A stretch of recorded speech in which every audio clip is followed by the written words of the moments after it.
The Njabala Foundation, which was founded by Martha Kazungu, was founded to support women artists.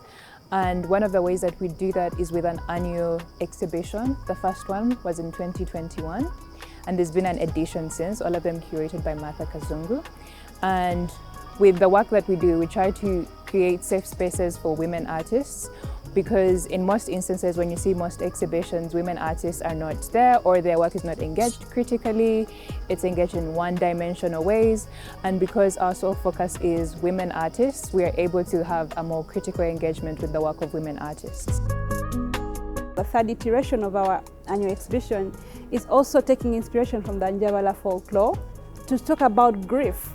Almost in every front of life, there is unfair things happening that are worthy of grieving. And this is why we thought that for our third iteration, we would think about this concept as an inspiration. Our intention is not just to leave you with a grief, but also to give you a space for meditation, a space for healing, a space for thinking critically about, the different things we consume on a daily, on social media, on our gadgets. As a female artist, I felt like everything I wanted to say made sense for this particular exhibition. And as someone who feels that there's not a lot of spaces sometimes for women to kind of thrive and grow their practice, it's been really meaningful for me to grow my work, grow my practice, grow my art in this specific context. The theme we were talking on is about grief.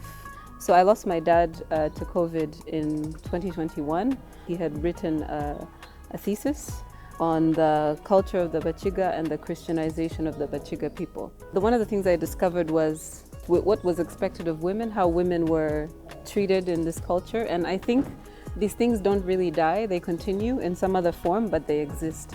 And the excerpt that I found from my father's book said that a woman used to be buried with her oriko, or the mingling stick, and they would bury her with it so that she could continue working in the afterlife. So I was like, what? That means there's no time for rest, whether you're alive or you're dead. So I thought that was very interesting, because I feel like our culture, when it comes to women, very much revolves around how much labor a woman can give to your household. And her value is about labor. So sometimes as an African woman, you're not useful unless you can work. I'm thinking about grief in terms of the things that we inherit or that we don't inherit. So thinking about the gaps, the longing gaps in relationships, the loss of the longing for love and devotion from, especially maternal figures. And that's why I was working with the memory of my grandmother. So I'm thinking about grief in terms of what do we inherit from our family, and also what do we not inherit. The way I feel about the work is, it's pretty heavy, right? But I'll tell you something that a viewer told me at the exhibition. They said to me that when they were looking at this work, they were not experiencing only the pain, but they were able to reach a point where they felt some kind of care, or like a tender,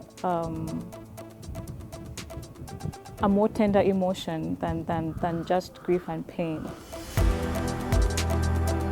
My work usually deals with looking at ideas of historical erasure, and this time it's looking at ideas of narratives. So it's a canvas with a line of text that's been written in a very scribbly kind of way, and then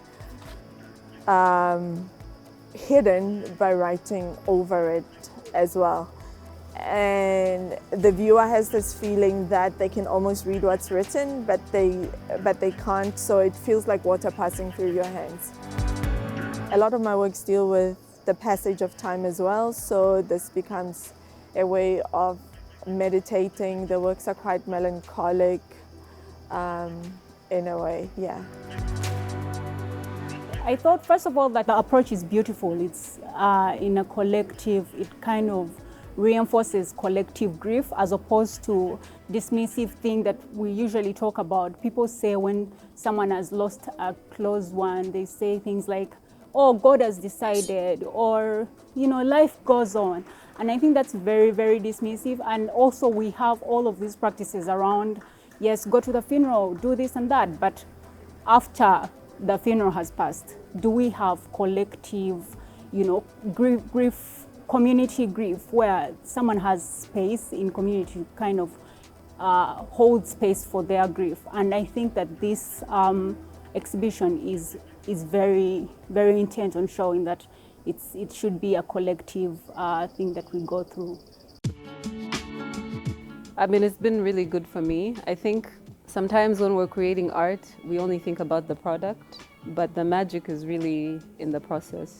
So for me, without really realizing it, because I started out wanting to make work about a specific kind of grief, but then I learned there are many types in life. It's not just death, it's many things you experience.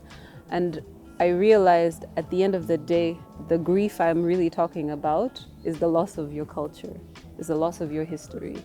So in the process, I started to discover I'm really unlearning or learning to face these different types of griefs, like losing a dad, losing a culture, colonization, Christianization. So I think creating all this art has helped me to process and just accept it, but also transform it into something that you see on the wall, which I think is what makes it powerful, because we always have that option to transform grief or what we're feeling. We can transform it into something. It doesn't have to sit and keep us in so much pain.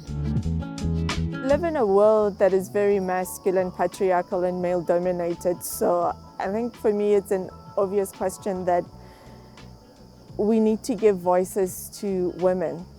Also, it doesn't make sense to have narratives from only half the population. That means you're only getting half the story. Men are completely losing out in not having the point of view, the narrative of women. Women's Day is important to us, yes, and we will always have events on Women's Day, yes. But beyond that, we are engaging with women artists throughout the year. That is our work that we do. And you know, we're also having a research project on women artists of the 60s. So we're doing research projects as well. So our commitment to women artists is not just about Women's Day. It goes beyond that. It goes to developing them professionally. It goes to giving them as much opportunities as we can give them.